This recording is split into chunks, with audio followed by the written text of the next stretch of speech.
नमस्कार, आप देख रहे हैं वैशाली 24 न्यूज और मैं हूं रंजेश कुमार झा। तो आपको हम ऐसे शख्सियत से मिलवाते हैं जो स्वर्गीय रामविलास पासवान के 40 वर्ष पुराने मित्र हैं। आइए सुनते हैं, जानते हैं क्या कुछ बता रहे हैं। मैं स्वर्गीय रामविलास पासवान जी को चरण कमलों में सर झुकाकर सादर नमन करते हैं, नमस्कार करना चाहते हैं। और साथ ही साथ मीडिया भाई को भी मैं अपने ओर से क्रांतिकारी अभिनंदन करते हैं। स्वर्गीय रामविलास पासवान जी के साथ मैंने 40 वर्ष ईमानदारी पूर्ण कार्य किया। वो मेरे ईमानदारी के देखते हुए पार्टी में बहुत बड़ा बड़ा जिम्मेदारी मुझे दिए। हम दलित सेना में राष्ट्रीय उपाध्यक्ष बने, निगरानी अनुसंधान समिति को सदस्य बनाया गया, हाजीपुर सोनपुर रेल मंडल में परामर्शी सदस्य बनाया गया और हाजीपुर में दलित सेना का जिला अध्यक्ष भी मैंने रहा उनका निजी काल में। और जो दलित सेना का संस्था था वो रामविलास पासवान जी नहीं, इनका संस्थापक थे और इस योजना को, इस संस्था को लाने को काम किया। हम उनको 40 वर्षों से उनके साथ एक कार्य कर रहे हैं और ईमानदारी पूर्ण कार्य की हमको बहुत मान सम्मान देने को काम करते थे और हमसे भी राय विचार विमर्श करते थे चुनाव के संबंध में। एक ही चुनाव संबंध में नहीं, पिछले भी चुनाव के संबंध में हमसे वो पूछा करते थे। सर, यहाँ पे है हाजीपुर में जहाँ आपका भी रहना सहना होता है। हाजीपुर लोकसभा सीट से जो कह रहे हैं पशुपति पारस जी, जो हम लड़ेंगे चुनाव, हमें उत्तराधिकारी बनाकर गए हैं रामविलास जी।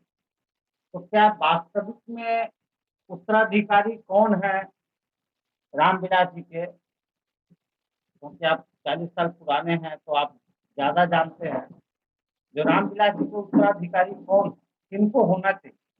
सबसे पहले हम पशुपति कुमार पारस साहब से पूछना चाहते हैं कि आप ही बार बार हाजीपुर में बोलने को काम किया कि मंत्री रामविलास पासवान जी बनते थे। चाहते हैं कि आपका भी लड़का है, आप जब नहीं रहिएगा इस धरती पर, आप जब चले जाइएगा तो आपके जगह उत्तराधिकारी तो आपका लड़का ना होगा जी। वहां तो प्रिंस नहीं हो सकता है, यहाँ उत्तराधिकारी वही हो सकता है जो रामविलास पासवान का लड़का है, चिराग पासवान जी हो सकते हैं। उत्तराधिकारी होने का वो बकवास और खिलवाड़ करते हैं। जनता हमारे जो हाजीपुर में तमाम वर्ग तमाम जाति के लोगों को वो उल्लू बनाने को काम करते हैं। आप भी समझिए।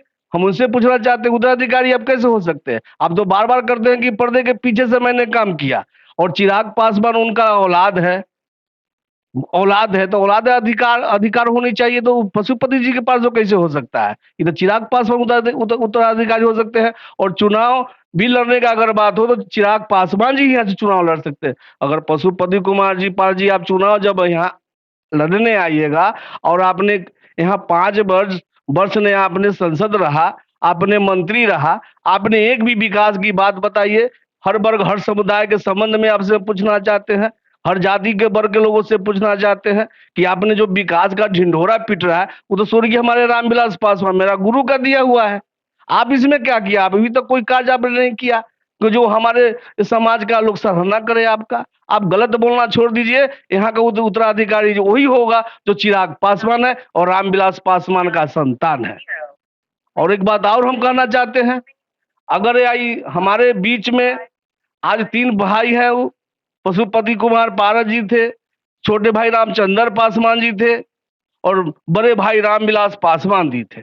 हम धन्यवाद देना चाहते हैं रामविलास पासवान जी को, पिताजी को कैसा पुत्र को जन्म दिया कि वो आज देश में विदेश में दूसरा भीम के रूप में जाना जाते हैं। रामविलास पासवान जिसका नाम था, अगर रामविलास पासवान आज नहीं होता इस धरती पर तो पशुपति कुमार पारस जी, सुन लीजिए कान खोल करके, आप सहरबन्नी जिस गांव में आपने जन्म लिया, सहरबन्नी में जन्म लिया, तो आप अगर रामविलास पासवान नहीं होते तो आप किसी को चेमनी पर मुंशी को काम करते। अगर नहीं होता तो आपने बस में कंडक्टर या खलासी बनने का काम करते, आप मंत्री नहीं बनते, नहीं बनते, नहीं बनते। हम धन्यवाद देना चाहते जामुन हजरा साहब को कि वो कैसा शख्स थे। वो कौन महान पुरुष थे कि औलाद का स्वर्गीय रामविलास पासवान ऐसा अति को जन्म दिया इस धरती पर। आज देश विदेश और तमाम जाति, हर वर्ग, हर लोगों आज रामविलास पासवान को सम्मान करता है। तो इस दिन स्वर्गीय उनका पिताजी जामुन हजरा जी को भी हम देना चाहते हैं। वो महान थे, गुरु थे और वो कबीरपंथी भी थे। साहब कहते थे, साहब बार बार कहते थे कि तू न खैया मोरा के, हम न खबो तोरा के, ऊपर वाला टुडू को जो खींच ले तो तोरा के। हम पास बाबू कहना चाहते हैं कि हाजीपुर में आप खींचा जाइएगा। इस बार आपको चुनाव जीत के नहीं जाएंगे, आपको चुनाव जमानत जब्त लोग यहां से कराएगा। और रेकर्ड जिस रामविलास पासवान ने रेकर्ड तोड़ा था, एक देश विदेश में नाम किया। आप पशुपति पारस जी जान लीजिए और सुन लीजिए, आज अमर पासवान बोलता है कि आप हाजीपुर से जमानत जब्त होगा।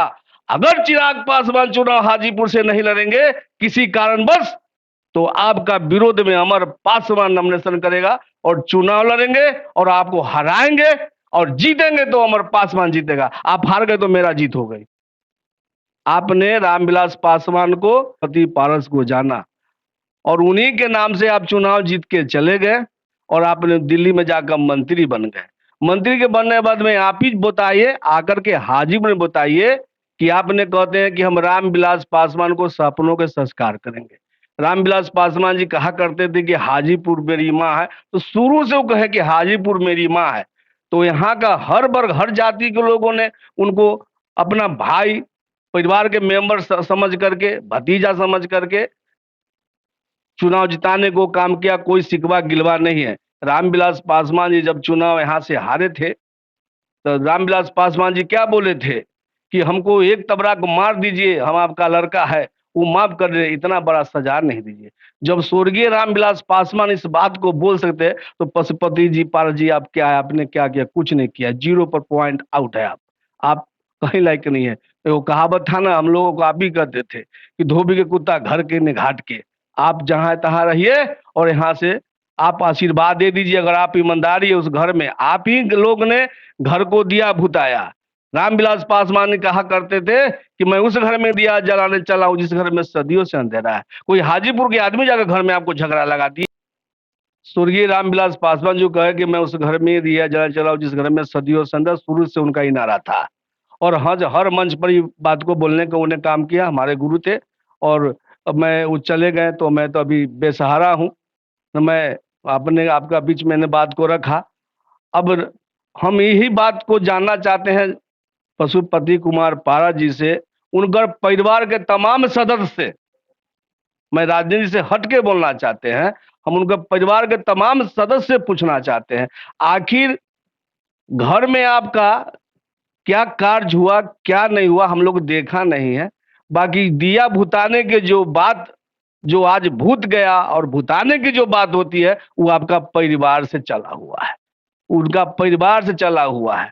अब चिराग साहब का इसमें गलत है कि पशुपति जी के पारस जी के गलत है कि प्रिंस राज जी का क्या बात है। ये लोग घरेलू बात से लेकर के आज हम लोगों को इतना बड़ा दंड और इतना बड़ा सजा दिया है, देने को काम किया। सेना की भी बात करेंगे। जो दलित सेना के लिए स्वर्गीय जो इसका संस्थापक थे, जो बनाया है, उनका स्वर्गवास हो गया।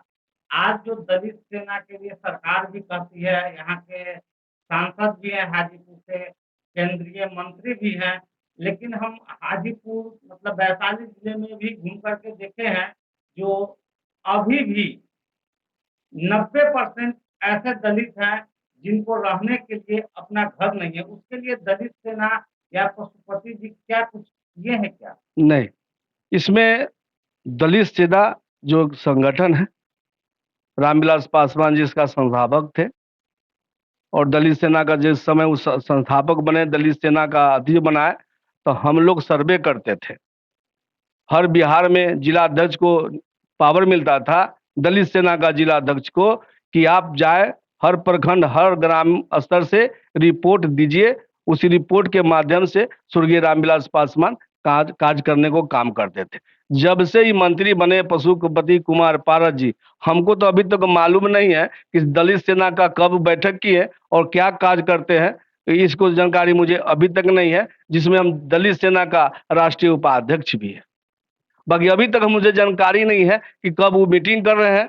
विज्ञप्ति द्वारा हमको पता चलता है कि पटना में उनका निवास पर दलित सेना का मीटिंग हुआ, हमने पेपर पढ़ा। अभी जो जो उनके साथ में जो कार्य कर रहे हैं, जो हमको रामविलास पासवान का विरोध किया करता था और हाजीपुर में खुल के विरोध करा, हम नाम नहीं बोलना चाहते हैं, खुल करके विरोध करता, आज पशुपति पारस जी लेकर के करने पर घुरने को काम कर रहे हैं।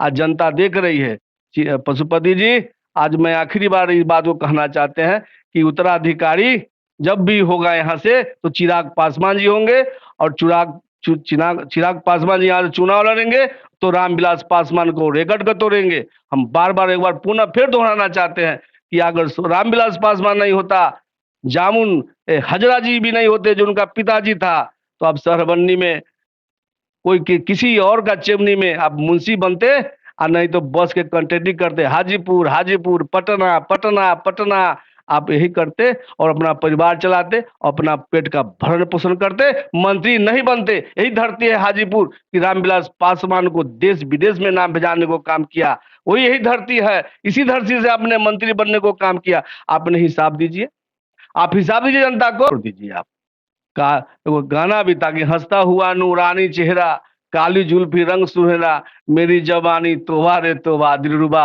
आप समझ जाइए, यहाँ का हाजीपुर है। हाजीपुर में रामविलास पासवान कहा करते थे कि हाजीपुर बगीचा है, बगीचा के तरह तरह का फूल खिलता है, और बगीचा का जो देख रेख करता है वह माली होता है। तो यहाँ बगीचा रामविलास पासवान लगाया, उस बगीचा में तरह तरह का फूल खिलता है, और बगीचा का जो माली होता है वो माली होता है, ये रामविलास पासवान जी कहते थे। यहाँ बगीचा उला गए हैं। बगीचा जो निर्णय लेगा वो सोच समझ कर निर्णय लेगा। आपको कहने से न कहने से कोई फर्क पड़ने वाला नहीं है। उत्तराधिकारी कौन बनेगा, यहाँ की जनता निर्णय ले लिया है। तो आप सुन रहे होंगे, देखे होंगे, जो अमर पासवान जी अभी माननीय सांसद सह केंद्रीय मंत्री पशुपति कुमार पारस जी को लेकर के इन्होंने क्या कहा। ये बहुत बड़ी बात है कि शायद अगर रामविलास पासवान नहीं होते तो पशुपति कुमार पारस किसी ईंट के भट्ठे पर, चिमनी पर मुंशीगिरी करते होते। तो नमस्कार, हम विदा चाहते हैं इनसे, फिर होगी अगली मुलाकात। नमस्कार।